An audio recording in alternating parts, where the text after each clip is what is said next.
Moving on to the lab program 2A of our syllabus.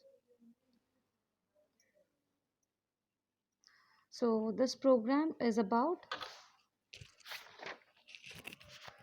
designing a superclass called a staff with the staff details as staff ID, name, phone, salary, uh, and extend this class by writing three subclasses. For this class, we need to create three subclasses, namely the teaching classes, teaching, technical, and contract.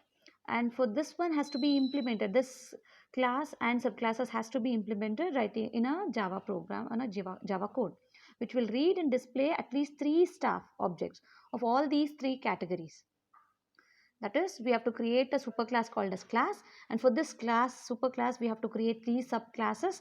One is teaching, the other one is technical, and the other one is contract.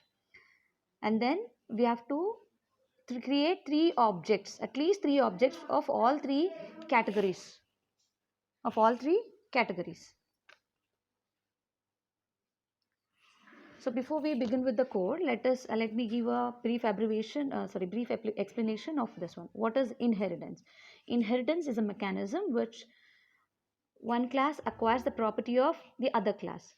That is a parent class and the child class we have, and the child class will acquire or inherit the basic properties what a parent class has, and it will inherit uh, uh, all the data members data members, methods, everything has been will be inherited by the base class, child class. With inheritance we can reuse the fields and methods of the existing class. The parent class is called as a superclass and the inherited class is called as a subclass. The keyword extends is used by the subclass to inherit the features of the superclass. Hence, inheritance facilitates reusability of code and is an important concept of object-oriented programming. So, the main concept of the main funda of this Lab 2A program is we use we use inheritance object-oriented property here, and this inheritance is implemented by using a keyword called as super. The super keyword can be used to access any data member or the methods of the parent class.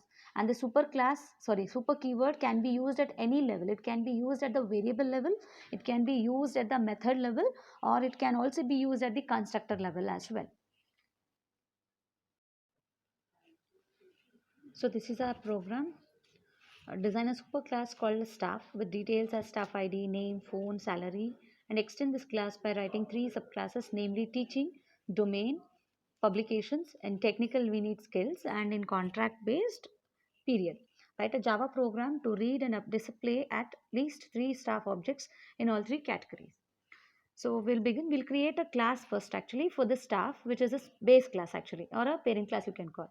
So I've created a class. To create a class, I've written class staff is the name of a class, and private, and these are the data members actually.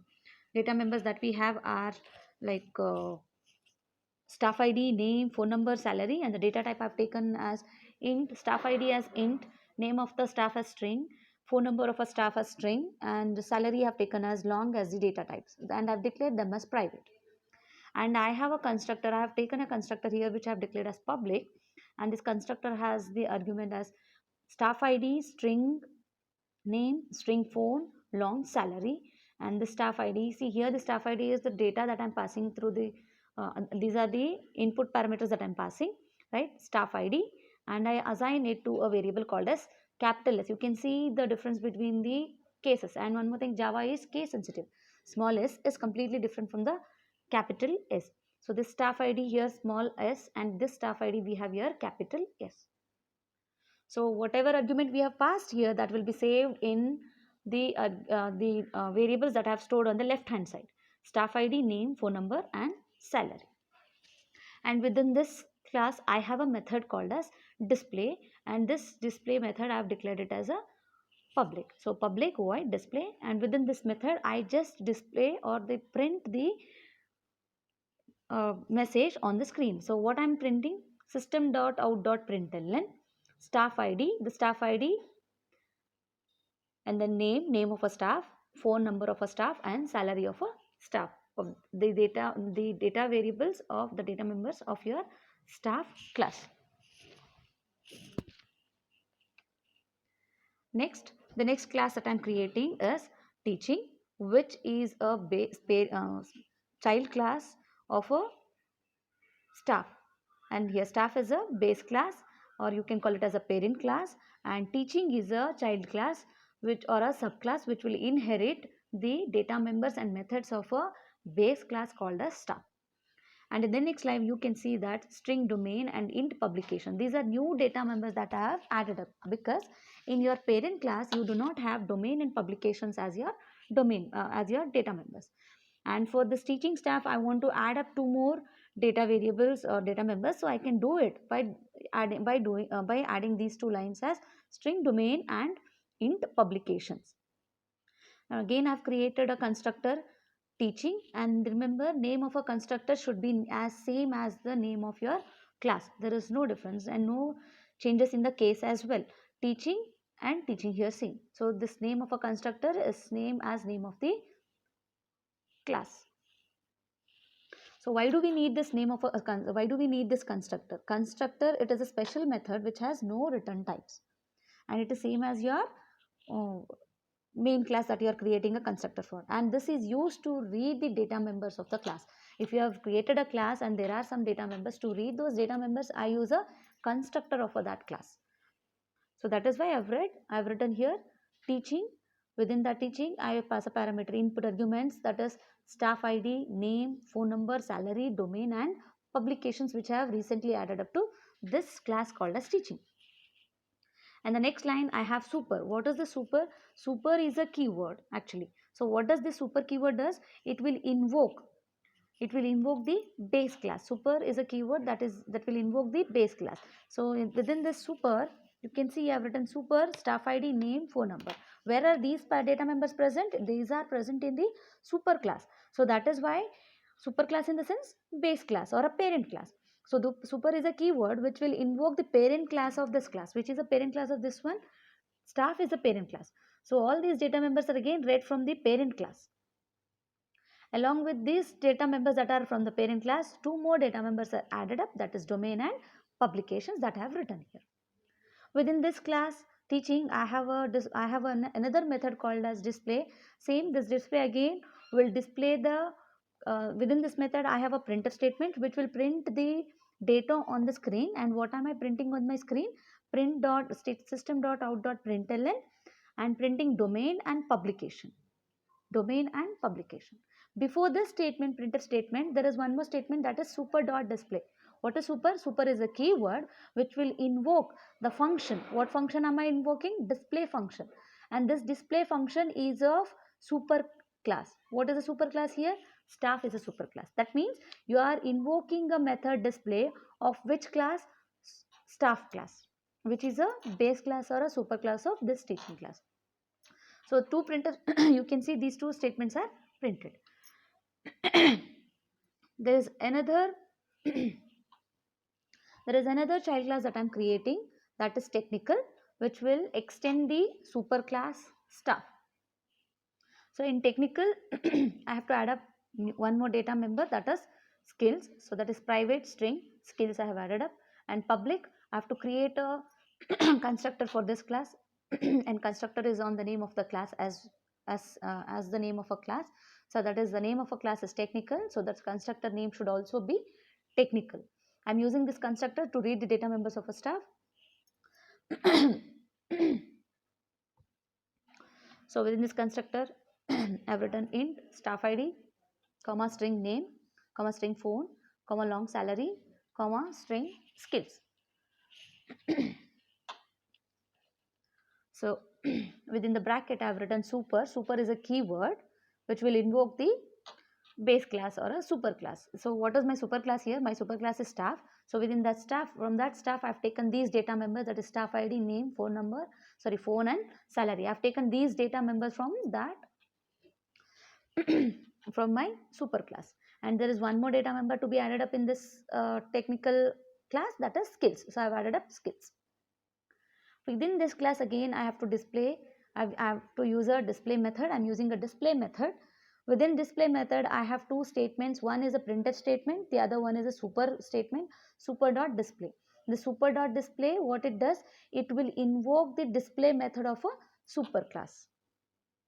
And the next statement will only print the statement on your screen. What statement am I printing? I am only printing append all the data of your superclass display method. Along with that, append to one more data member, data value, that is skills. That's all. And the third class that I'm creating, child class that I'm creating, is contractor. So class contract extends staff. So in this contract, I have to add up one more data, that is period, only adding up, that is period, private int period. So then again, create a constructor. What is the constructor? Public contract, because contract is the name of a class. So that is why the constructor also should be on the name of a class. So that is why contractor. Now contractor, within that contractor, I've written all these data. Int staff ID, comma, string name, comma, string phone, comma, long salary, comma, int period. Period is a new data that I have added up for the contract. So that is why period will come here. So in next statement, we have super keyword. Super, within bracket, I have written staff ID, name, phone, salary. Where do you retrieve these data or invoke these data? From your super class or your base class. That is why super keyword I have used here. So next, this dot period. This is an operator that will indicate the current class. This is an operator that will indicate the current class. So what is my current class? Current class is contract. It is as good as writing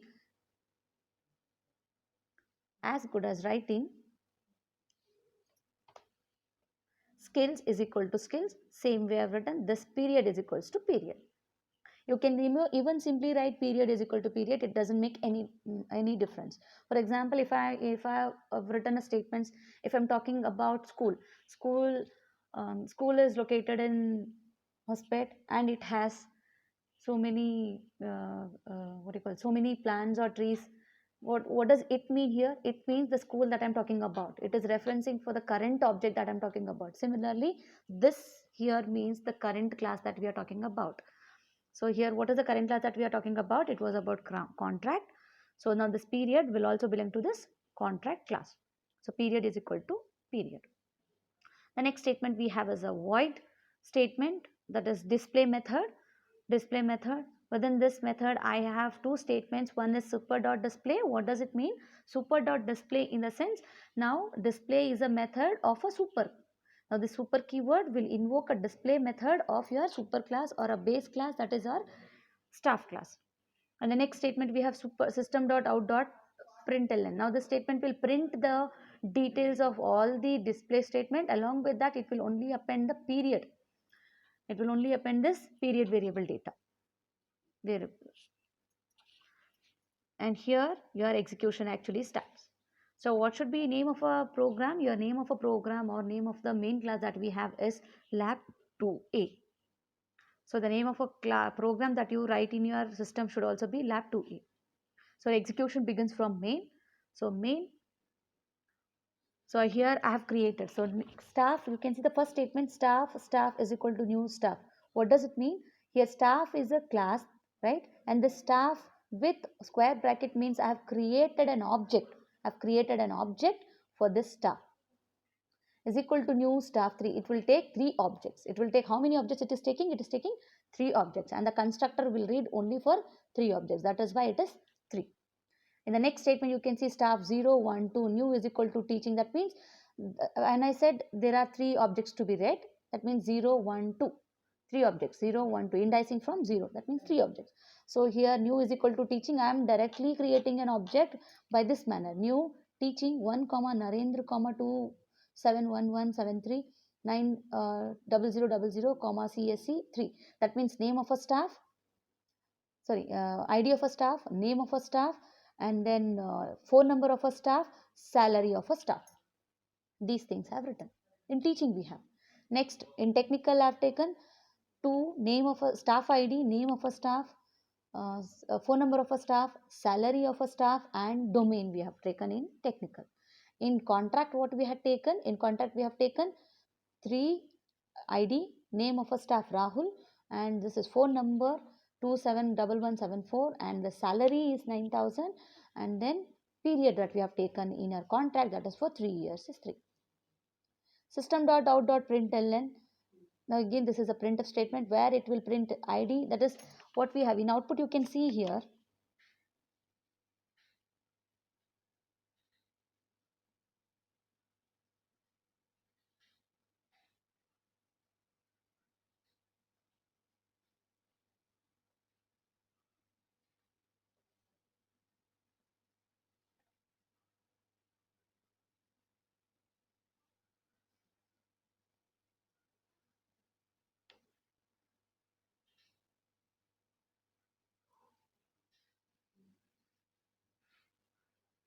See the output, you can see here I've written staff, staff ID, name, phone number, salary, domain, publication, skills, and period.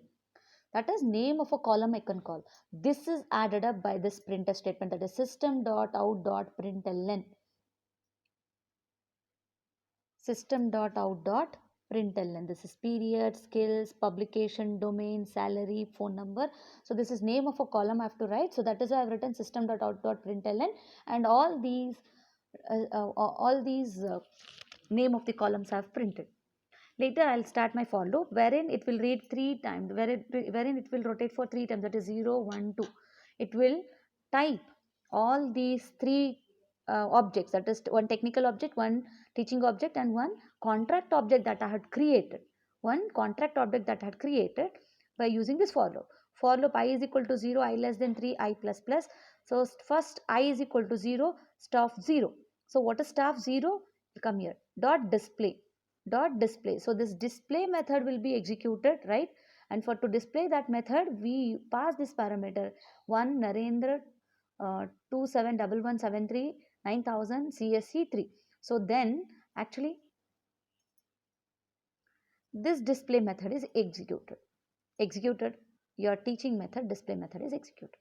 So wherein the domain publication will be displayed, right, along with name, staff ID, phone number, salary.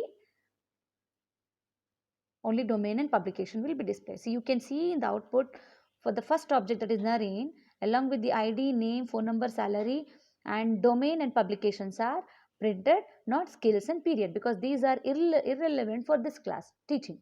So you'll come out then for I is equal to 1 now. So what is I is equal to 1?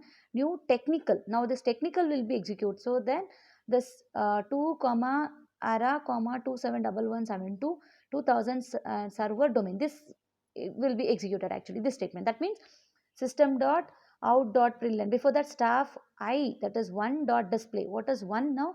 1 is technical. So now this display, technical display will be displayed here. So you'll have tab only for all these places, it is tab, only skills will be appended. What are skills here? Only skills will be taken. So here you can see in the next statement, ARA, all these statements will be as it is printed in the display, because you will take this argument and this for the constructor and it will print this one. Tab, tab, tab, it will be printed as it is. And then skills. What are skills? For skills we have taken as server admin. So server admin will be printed here, and next again tab. So you can see after skills again there is a tab. That means there is nothing here. Next again for loop will be, it will increment by 1, for loop incremented by 1, that is I is equal to 2 now. What is 2? Contractor 3 comma Rahul comma this will be. So now you will again execute display method of staff 2.